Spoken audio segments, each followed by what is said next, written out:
réemployer, recycler, réparer et bien d'autres mots en R avec Polaire, le nouveau site que vient d'inaugurer la métropole pour mettre les bouchées doubles sur l'économie circulaire. Objectif, réduire de 20% la masse de déchets collectés d'ici 2030.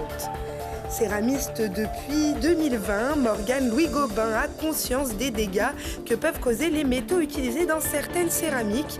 Alors, cette artisane du Vercors ne lésine pas sur les moyens pour ne pas mettre en danger ses consommateurs. Et pour la journée internationale du bénévolat, l'invitée de ce JT sera Isabelle Moulin, la coprésidente de France Bénévolat Grenoble-Isère. Bonsoir à tous, je suis très heureuse de vous retrouver pour ce JT du mardi 5 décembre. On fait le tour des actualités. Bienvenue à tous. Après avoir été présenté devant la juge d'instruction ce lundi après-midi, le jeune Valentin a été mis en examen pour assassinat et destruction par incendie. Comme il l'avait déjà fait devant les gendarmes ce week-end, il a à nouveau reconnu les faits devant la juge et la préméditation de son geste. Le juge de la liberté et de la détention a placé l'adolescent en détention provisoire.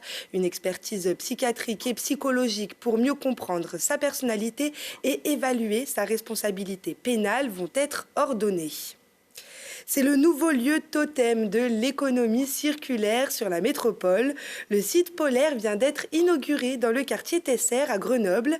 Et comme R comme réemploi, réutilisation, recyclage, réparation, R aussi comme reportage de Mirko Pesci. Réduire les déchets et améliorer les filières du réemploi et de la réparation, c'est l'objectif du Polaire. Réfléchi en 2018 par la métropole, le site rassemble des entreprises qui donnent une nouvelle vie aux objets. Le rôle du Polaire, c'est d'industrialiser l'économie circulaire. Il y a des acteurs qui font plein de choses dans leur coin. Là, on est tous réunis au même endroit avec un outil qui est un outil industriel hors norme qui permet en fait de passer à l'étape supérieure en fait, pour maximiser le réemploi et la réparation sur le territoire. Le site doit transformer 7500 tonnes de déchets chaque année. La métropole a constitué la coopérative Fabricanova qui gère la structure et a investi dans l'achat des locaux. Aujourd'hui, les 8000 m² du Polaire sont utilisés par 8 entreprises. Comment favoriser l'économie circulaire? Déjà en prenant conscience de la limite de chaque chose, de la planète, et en se disant que c'est finalement absurde de jeter un électroménager qui n'a peut-être besoin que d'un peu de réparation pour trouver sa nouvelle vie. C'est une approche pensée, réfléchie de la consommation. Et finalement, le fait de se dire que des choses peuvent avoir de nouvelles vies est une magnifique promesse en fait collective. L'une des filières les plus dynamiques de l'économie circulaire est le réemploi du verre. Une bouteille peut être utilisée 50 fois avant d'être recyclée. Alpe Consigne est une jeune société installée au Polaire. Elle récupère, trie et lave les contenants en verre. L'objectif, c'est de réutiliser les bouteilles et ne pas les mettre au recyclage. Parce qu'en fait, en réemployant les bouteilles, on a une économie de 76% d'énergie, de 51% d'eau et de 79% gaz à effet de serre en moins. Le Polaire, ça permet déjà de mutualiser des moyens, des outils logistiques par exemple. Et aussi, ça amène plein de synergies entre nous, des nouvelles solutions plus écologiques et qui ont un impact social important. En 2023, Alpe Consigne a réemployé 150 000 bouteilles. Aujourd'hui, 80 personnes travaillent au Polaire et d'ici 2026, le site devrait accueillir 30 entreprises. Les objectifs de la métropole sont de collecter 20% de masse de déchets en moins d'ici 2030, de récupérer des bennes de déchetterie 5000 tonnes de déchets pour les réorienter vers le réemploi et la réparation et de créer 100 nouveaux emplois dans l'économie circulaire d'ici 2025. Après les 10 cm de neige fraîche tombée ce lundi et la cinquantaine le week-end dernier, les Sept-Lots, le Collet d'Alvar et le col de Marcieux ont pris la décision d'ouvrir leurs portes ce mercredi. Des ouvertures encore partielles mais prometteuses avant un week-end qui annonce une montée en puissance. Ça peut être une idée comme cadeau de Noël, de jolies poteries. Dans le Vercors, Morgane conçoit et façonne un ensemble de pièces dont les matières premières sont rigoureusement choisies. Cette céramiste a la particularité de militer pour une pratique respectueuse du vivant. Mirko Pesci. Bonjour. Dans son atelier à Villard-de-Lans, Morgane Louis-Gobin, céramiste, s'applique pour créer ses œuvres en argile Avec prudence, elle travaille la matière sur son tour, mais là où elle met le plus de conscience, c'est dans le choix de ses matières premières pour ne pas proposer des produits dangereux. J'ai beaucoup de travail sur l'alimentaire et sur la vaisselle pour apporter la preuve de ce sur quoi je milite depuis 3 ans, à savoir qu'on arrête d'utiliser des matériaux dangereux. Donc la vaisselle est un support d'expression pour apporter cette preuve qui est parfaitement adaptée puisque les consommateurs sont sensibles à ce qu'ils mangent et donc j'espère les sensibiliser à ce dans quoi ils mangent, pas juste le plastique. C'est en 2020, lorsqu'elle a obtenu son CAP céramiste et qu'elle a commandé ses matières premières, qu'elle a commencé à s'interroger.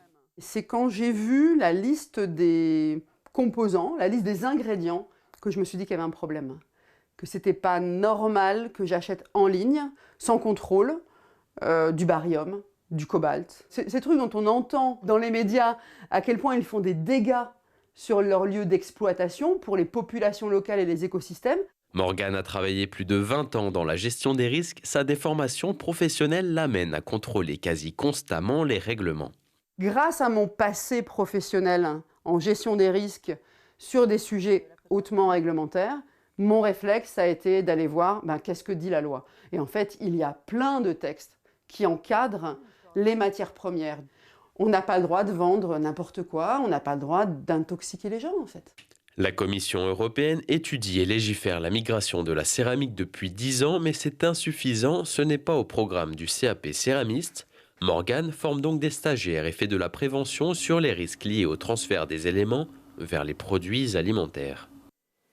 Et prochain stage de modelage avec Morgane, ce sera le lundi 25 décembre. Il y en aura aussi les 26 et 27 décembre.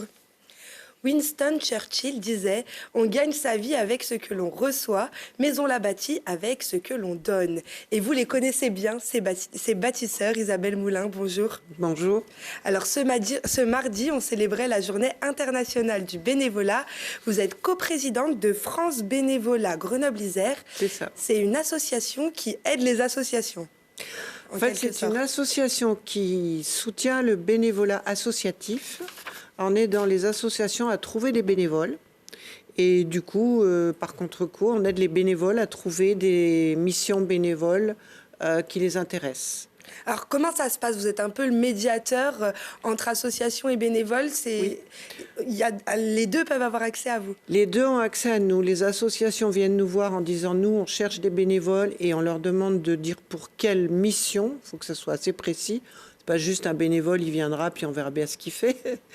Et les bénévoles viennent nous voir en disant « On voudrait bien faire du bénévolat, mais on ne sait pas quoi, on ne sait pas où. » Donc, on fait un entretien avec ces personnes-là. Mm-hmm. Et donc, on a un site sur lequel un certain nombre de missions sont en ligne. Les personnes qui vont sur le site pour chercher à faire du bénévolat, eh bien, on les contacte immédiatement par mail et on leur propose un rendez-vous. Une bonne partie viennent et on a un entretien avec eux pour essayer de définir ce qui serait le plus intéressant pour eux pour que ça leur plaise, qu'ils fassent des choses qui les intéressent, qu'ils savent faire ou même qu'ils apprennent des nouvelles choses. Et sur un temps, c'est à eux de définir combien de temps ils veulent y mettre, etc. Oui, parce qu'il faut le dire, on n'est pas obligé d'être bénévole sur une très longue durée. Des missions ponctuelles, ça peut aider beaucoup aussi. Alors, il existe plusieurs choses. Il existe des bénévoles qui s'engagent sur le long terme et puis d'autres qui font des missions ponctuelles. Les jeunes ont tendance à faire plutôt des missions ponctuelles, mais c'est très bien. On est tout à fait d'accord pour accueillir les bénévoles jeunes et qui ne vont pas forcément rester. On a pas mal aussi de migrants qui viennent faire du bénévolat parce qu'ils n'ont pas le droit de travailler, donc ils ont envie de s'occuper. Oui. Et pareil, une fois qu'ils ont réussi à s'intégrer quelquefois et qu'ils trouvent du travail, ils ne peuvent pas forcément continuer. Et quand on vient en tant que bénévole chez vous, est-ce qu'on peut travailler pour plusieurs associations différentes? Tout à fait. En fait, les gens viennent nous voir en disant qu'ils ont envie de faire du bénévolat. On essaye d'estimer avec eux ce qui serait le mieux pour eux. Et on leur donne le nom en général de 2 associations qui nous paraissent convenir à leur demande.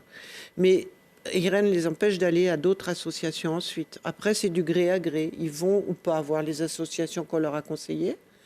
Et ensuite, après, c'est libre à eux d'en faire plus ou moins longtemps. Est-ce que vous pourriez citer quelques associations avec lesquelles vous travaillez? Il y a une liste un peu Il y en a interminable. beaucoup, on en a plus de 100 qui sont inscrites chez nous. Je peux vous citer, je ne sais pas, par exemple un restaurant associatif comme Nicodème qui fait des repas pratiquement à 1 ou 2 euros. Vous avez la banque alimentaire qui est très connue. Il y a du soutien scolaire, il y a tout ce qui est soutien et encadrement pour l'accès à l'informatique, donc Emmaüs Connect, tout ça. Qu'est-ce que je pourrais vous dire? Il y a une association qui emmène les personnes à mobilité réduite en montagne. Enfin, c'est très varié. Voilà, il y a un peu tous les domaines. Est-ce que c'est compliqué aujourd'hui de recruter des bénévoles? Alors, depuis le Covid, il y a eu une petite baisse du bénévolat.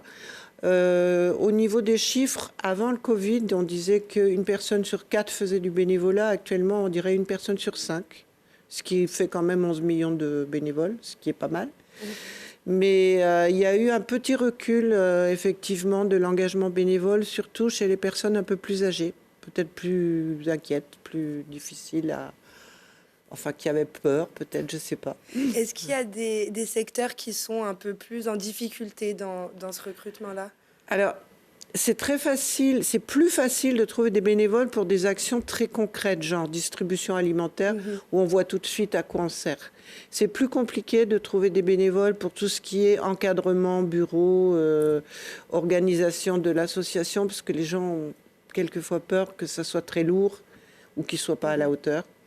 Et est-ce que là, avec les fêtes qui approchent, il y a des missions ponctuelles un peu plus spécifiques? Oui, alors il y a tout ce qui est cadeau de Noël. Vous le voyez, à la sortie des magasins, il y a souvent le Secours Populaire ou d'autres associations qui emballent les paquets. Donc ça, c'est des missions ponctuelles. Il y a eu récemment la collecte de la banque alimentaire. Il va y avoir, je pense, 1 ou 2 repas organisés pour les fêtes de Noël par les petits frères des pauvres, par exemple. Donc ça existe tout à fait, oui. Eh bien, on espère que vous allez pouvoir continuer à recruter un maximum de bénévoles. Merci beaucoup Isabelle Moulin d'avoir été avec nous. Merci de m'avoir reçue. Et c'est la fin de ce journal. Merci à tous de nous avoir suivis. Rendez-vous mercredi à 18h, puis toutes les heures pour un nouveau point sur l'actualité.